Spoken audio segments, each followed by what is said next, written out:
Are you tired of the same boring and unhealthy diet of corporate media propaganda and the distraction du jour? Your antidote is here at Cindy Sheehan's Soapbox. Real, revolutionary, and relevant news and talk with fascinating and brilliant guests. Prepare to be informed and motivated with your friend and host, Cindy Sheehan.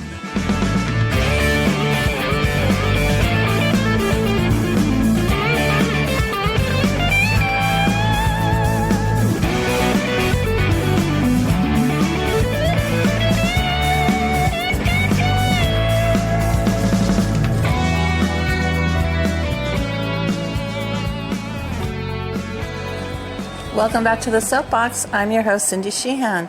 This week I speak with my friend, Bob FANTINA. Bob has just published a book, or is getting ready to be published, called Propaganda, Lies, and False Flags: How the U.S. Justifies Its Wars. It's actually a huge topic because the U.S. has always been at war, and it's wide-ranging, but it's kind of a big subject for just a 30-minute interview. But anyway, stay tuned, and we'll be right back with Bob FANTINA. Thank you, Cindy. I'm very happy to be here. I think the last time you were on, maybe we were talking about Marzieh Hashemi. Yes, I think so. She had been arrested. Mm-hmm. Right. So remind my listeners a little bit about yourself before we get into your new book. Okay, well, I am an author and a journalist. Most of my writing concerns U.S. foreign policy. I also focus heavily on the occupation of Palestine. My writing can be seen in a number of online journals, and as you mentioned, I have a new book out. All right, so why don't we talk about your new book, False Flags? Wait, no, I heard it on the wrong line. Propaganda, Lies, and False Flags: How the U.S. Justifies Its Wars. I can't even read my own writing. So I don't want to say talk a little bit about your book, because that would be a big question. But a lot of people think that the war on terror and the lies just started after 9/11, 2001, but that's not true, is it? That isn't true at all. The lies that the U.S. tells to get support for wars and to start wars have been told since the earliest days, even prior to the American Revolution, when the colonists were killing and slaughtering Native Americans. There were lies told about what they had done. They were accused of all kinds of atrocities. Sometimes this happened, but often it didn't. Often it was the U.S. or the colonists, and then in the early days, the U.S. violating treaties, sometimes days after they were signed. Mm-hmm. And the War of 1812, the list is every war that you can think of that the United States has been involved in has been based on lies in one way or another. Right, and I think one of the things here in the United States is that there are good wars and there are bad wars. Even the so-called good wars, like the Civil War and the people, I'm not saying they were good wars, but I'm using good in quotation marks, and World War II. And I'm not saying that the Civil War or World War II didn't accomplish some positive things like ending slavery, or which is also a myth.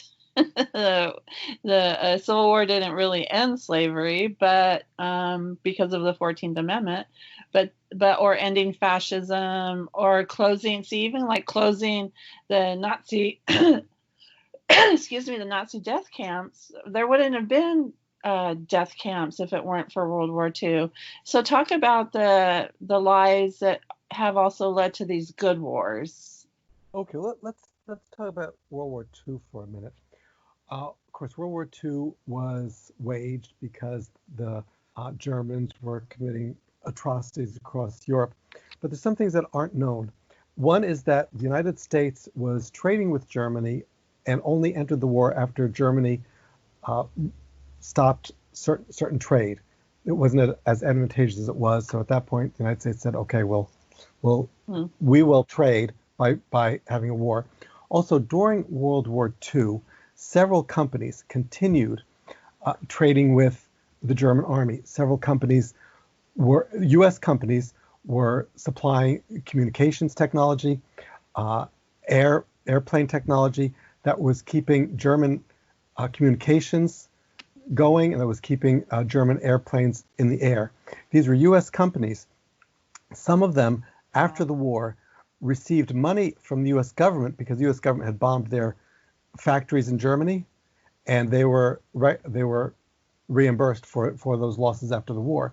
So it wasn't known at the time that U.S. citizens were rationing products that were going to the Germans, and the Germans were the enemy.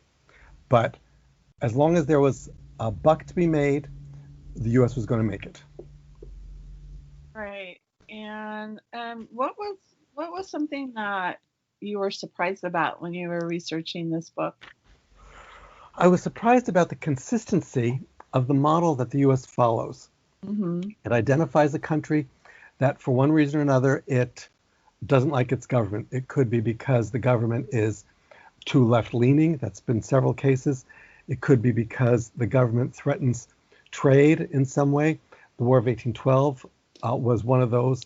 The fur trade was very big, and Canada had a lot of fur and was doing a lot of trade with some European countries, and the U.S. wanted that trade. So the invasion of Canada was the result partly of that, although there were other issues. Now, in later generations, we know Vietnam, for example, the Gulf of Tonkin resolution. Mm-hmm. There was this alleged attack on two U.S. warships that were in the Gulf of Tonkin where they had no business being, and that led to the Gulf of Tonkin resolution, which escalated the U.S. involvement in Vietnam, led to the bombing of Laos and Cambodia, the deaths of millions of innocent people in those three countries, Vietnam, Laos, and Cambodia, not to mention 55,000 U.S. citizens dead and hundreds of thousands more severely injured. So that was another one. But let's go back to the Spanish-American War. And one of the main battle cries there was "Remember the Maine." Right. The Maine, of course, is a major battleship that blew up in Havana Harbor in Cuba. And Theodore Roosevelt, at the time, was Secretary of War. I believe it was Secretary of War. And he was very anxious for the U.S. to become a worldwide powerhouse. So he was convinced immediately that this had been sabotage. Now, the only problem with that is there are a lot of problems with that, but one was that he launched an investigation, and there were several experts, known experts, who they were expert in explosives, in ordnance. They had investigated other ship explosions. Two of them volunteered their services and were not invited. One of them, shortly after the Maine blew up, had written an article saying that obviously this was due to the positioning of the fuel on the ship and a recent redesign of the engine, and that's what caused it. He said, based on everything he knew, the fact that the explosion was from internal, not from external, and so on. But Roosevelt was not interested in hearing him because he didn't maintain the narrative that Roosevelt wanted. So it's been, Cindy, it's been every war from the beginning of the United States until today, and I'm very concerned about possible war with Iran, and Trump seems to be now raising a false flag about China. So we'll see what happens next. Talk a little bit about the false flag about China, because I was just reading before our interview that China and the United States are very close to some kind of confrontation in the China Sea. Yes, and that's U.S. President Donald Trump does not understand things like actions and consequences. He has no concept of history, of diplomacy, of world events whatsoever. So he has praised Chinese leaders, but now he is blaming them for coronavirus. He has withdrawn funding from the World Health Organization because that organization has not been strict enough or critical enough of China. And this is escalating the situation greatly. Now, China is a major power. The Chinese government is not going to accept sanctions or certainly an invasion or anything of that sort without major repercussions. Trump has no concept of that. He believes in U.S. exceptionalism. He has stated that more than once. And whatever the U.S. does is right. And it has been demonstrated to him that whatever he does is right based on his impeachment, the outcome of his impeachment last year. So I think while I was really concerned about the situation between the U.S. and Iran, I'm now equally concerned about the situation with the U.S. and China. It's a powder keg, and the person who has the match is completely irrational. Well, let's just talk about your premise for a second in relation to Trump. I just have studied the issue a lot myself, but when it comes to these issues of war, when it comes to these issues of imperialism, global dominance, which the United States has been especially good at since the Spanish-American War. I think the Spanish-American War really started the U.S. on a trajectory of imperialism off the continent. Of course, the U.S. spread the cancer of imperialism across the United States, murdering and decimating the native population. Yeah. And also kicking any other European claims to any kind of territory on this continent. You know, Canada is very lucky it survived not being part of the United States. But so looking back at all this, I don't really think Trump's in charge of the war machine. Trump, I think, the United States rhetoric or the person who is at the so-called helm of imperialism, was anything different when Obama was in charge? Just because maybe Obama understood world, issues better, he was still murdering people. As a matter of fact, I think he probably was a better murderer. He said he was really good at killing than Trump is. So does it really matter who is the rhetoric head of the United States? That's a very good point. Regardless of who is elected president or who becomes president, it's business as usual, because the whole philosophy of U.S. government is might makes right. It's do it our way, and if you don't, we will force you to do so. And it really doesn't matter who the president is. I think that there is so much to say about Barack Obama. The people of Libya are still suffering because of what he did there.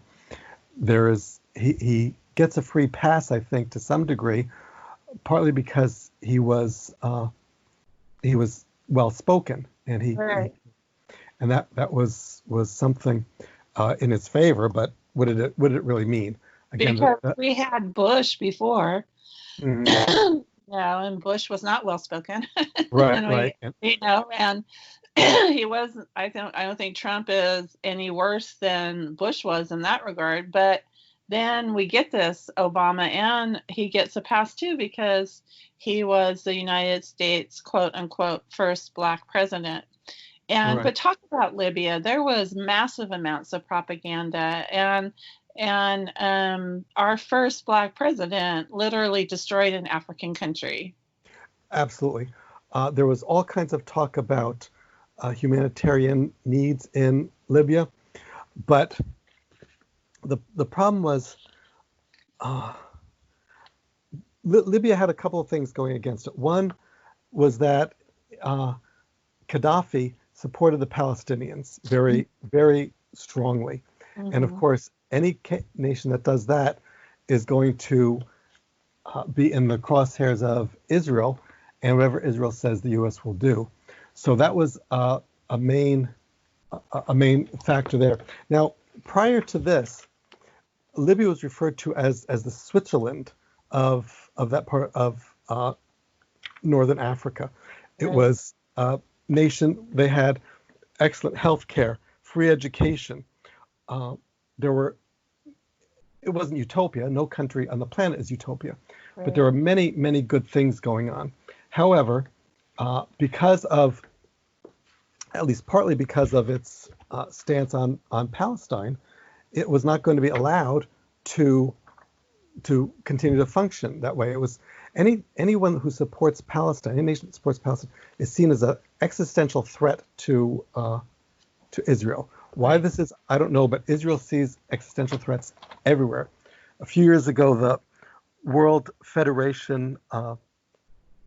Soccer Federation was considering banning Israel because of its practices in Palestine, and Netanyahu said that's a threat to their national security, to their very existence.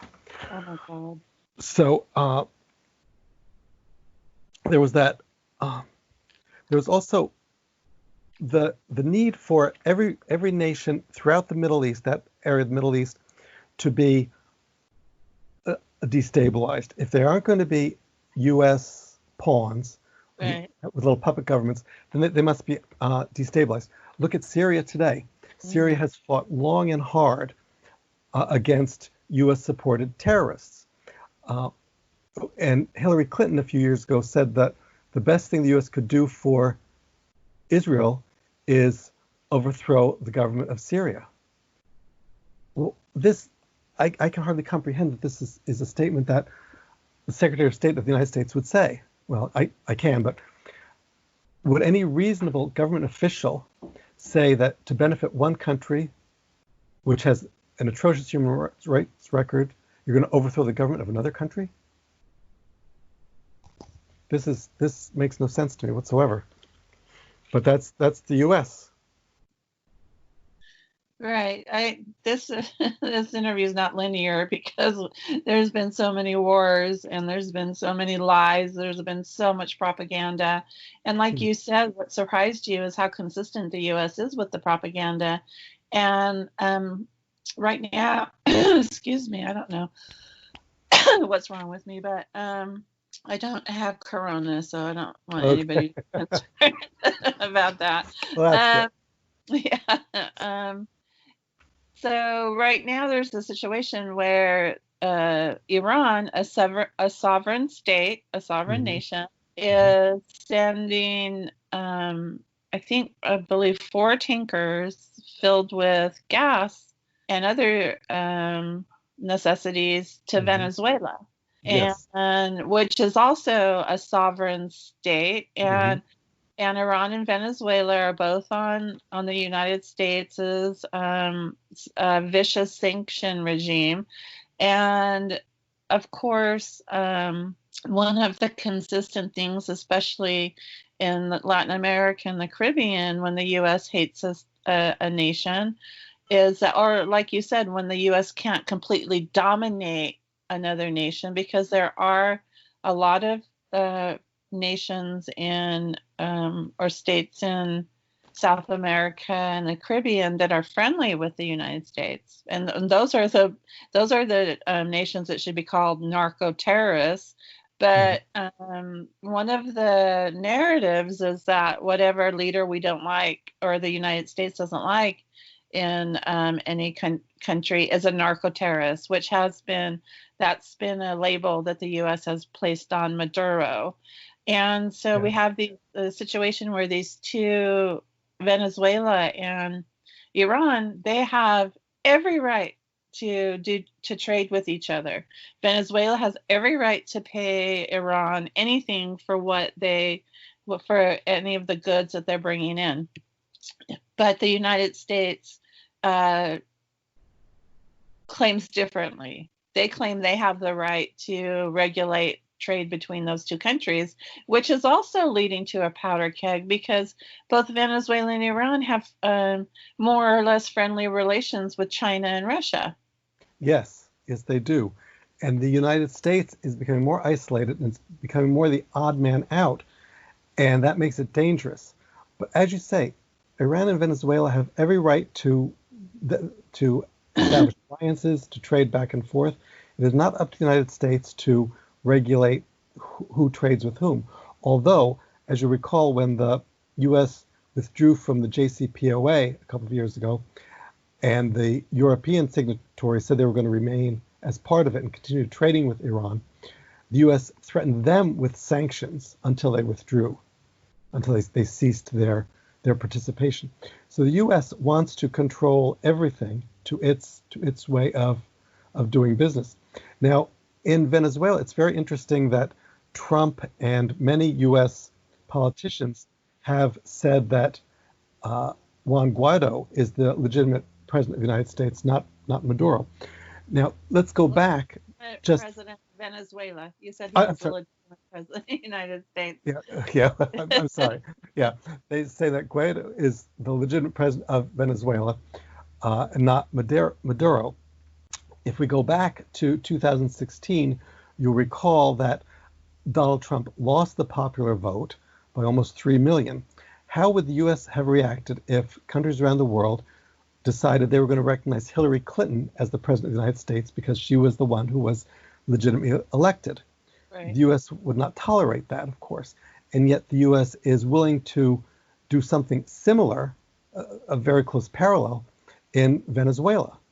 So this is, again, more hypocrisy, more of the United States government believing that might makes right, and because of its financial and military power, it can order the world the way it wants to.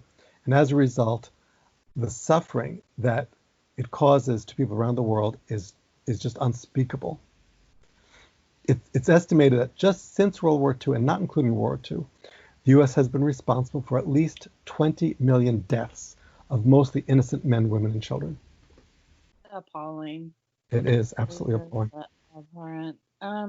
So there's just one war in the U.S. history that I think really is like the most egregious example of waste, of propaganda, of horrible consequences, and that's World War I. World War I, I think, is just, like I said, it was just a huge, terrible, I don't want to say mistake, because it wasn't a mistake, because we have seen that World War I is like the first war where they really massively got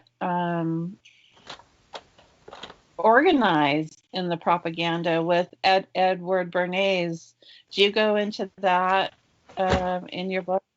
I go into the propaganda department that was established at that time in World War II. It was actively, they had, it was, I can't remember the name of it now at the top at my fingertips, but it was the point of it was for propaganda.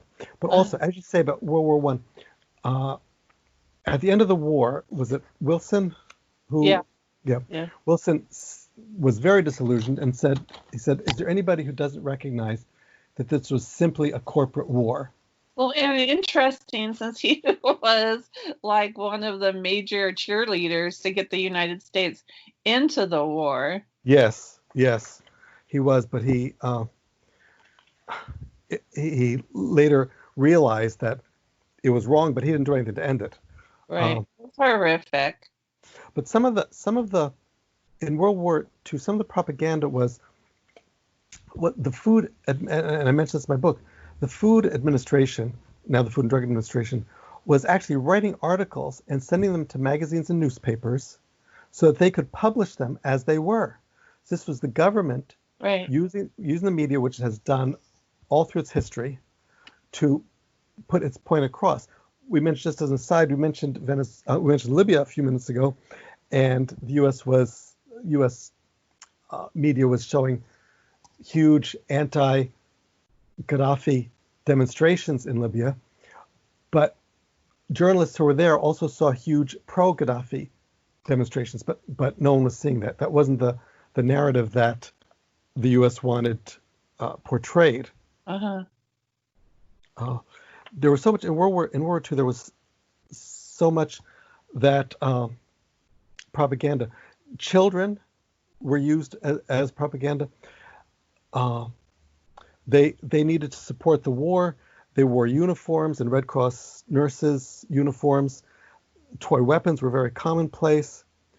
The idea was so they would support the war, and so they would be prepared to go to war in the future themselves. Right. So children were indoctrinated in many different ways to support war at that time.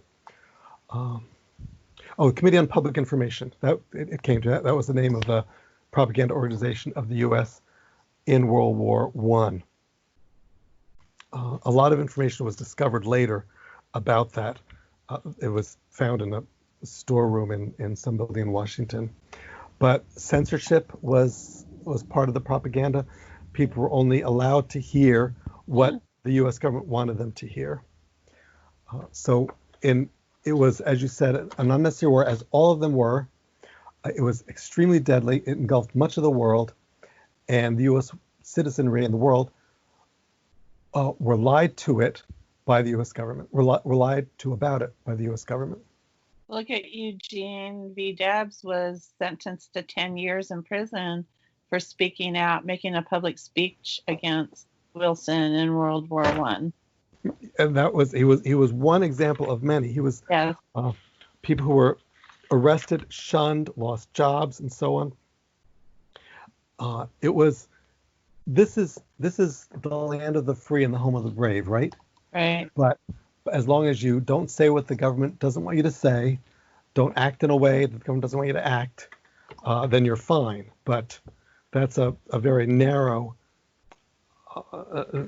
range to work within.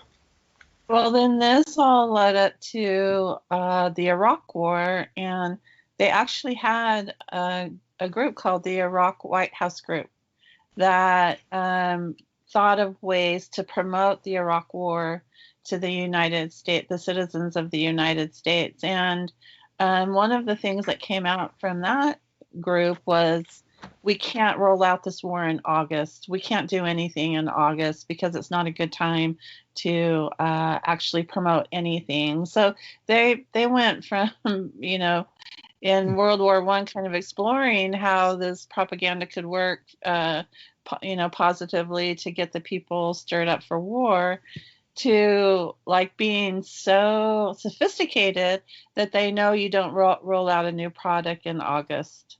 That's what war is seen as by the U.S. government. It's a product. Right. needs to be sold to the public so that the U.S. can achieve greater hegemony in some part of the world, can increase its profits somewhere. And the lies around the Iraq war were just the weapons of mass destruction. And Colin Powell testifying in front of the United Nations with his little vial that could kill, of some substance that could kill 1 million people. And the talk about the mobile bunkers that were moving around so weapons inspectors couldn't find them, this sort of thing. Right. All of it lies. All of it lies.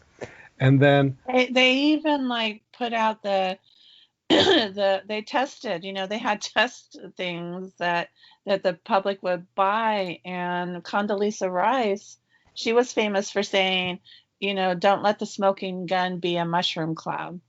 Right. How dramatic is that? I know, really. And the only country in the world that has ever used nuclear weapons, of course, is the United States. And it used them on the civilian populations of 2 cities. So the United States is in no position to regulate anyone else's nuclear development programs or to accuse someone else of a threatening nuclear war when it has used nuclear weapons itself. And Another. Go ahead. Sorry, go ahead. No, I just wanted to mention the Gulf War for a moment, which prior to the Iraq War, and the Naraya testimony, which you may recall. She testified before Congress. She said she was a teenage girl who had volunteered at a hospital in Kuwait, and that She saw the soldiers, Iraqi soldiers, come in, and they took babies out of incubators, left them on the floor to die.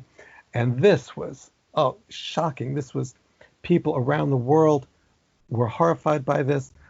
Bush used it several times in making the case for war. Several senators and members of the House used it. It was big news. It was a complete lie. Right. Nuraya was the daughter of the Kuwaiti ambassador to the U.S. Right. She admitted later she had been in that hospital once, but just for a minute, and had seen a baby removed from an incubator apparently by a doctor and put back in right away. This was all a PR stunt. There was Hilton Knowles, I think is the name of the PR agency. It was very successful for them. They were hired by an organization called Free Kuwait, and they arranged they gave her the script. They arranged for it to be filmed and seen in something like 700 news stations across the country the day she testified. Complete lie, and yet it justified the war, and the brutality of U.S. soldiers in that war, I can't say it was unparalleled, but it was typical of the brutality that U.S. soldiers perpetrate in any war. Wow. So we are running out of time. I suppose that you found in researching your book and writing the book that it really doesn't matter if there's a Democrat or Republican in charge of foreign policy. The foreign policy is basically for war, because like we said, war is a product, and it makes a lot of people rich, but causes heartache to many, many more. So I think a book like yours is important because we need to teach our children and our grandchildren that these wars aren't noble, that there is no noble cause for war. Absolutely. It's the truth. And Republican or Democrat, it's business as usual as far as war. Also, I want to thank you for writing the introduction to the book. Oh, you're welcome. Is that? But as to people need to learn this. People need to stop seeing glory in war. They need to stop thinking of soldiers as heroes, and to see them as terrorists. They may be unwitting terrorists, but they're still terrorists nonetheless. And they have to stop seeing the U.S. as a force for good in the world when it is simply the largest sponsor of terrorism in the world. Like Howard Zinn said, war is just terrorism with a bigger budget. No, absolutely. Yep. So tell listeners how they can find your book. You can find it on Amazon, Amazon.com, Amazon.ca, wherever you happen to be. It's also on you can see it on my website, which is robertfantina.com, or on the website of the publisher, which is Red Pill Press. Great. Bob, thank you so much for giving your time to be on Cindy Sheehan's Soapbox this week. Thank you. I appreciate it very much. Always a pleasure. And good luck with the book. Thank you.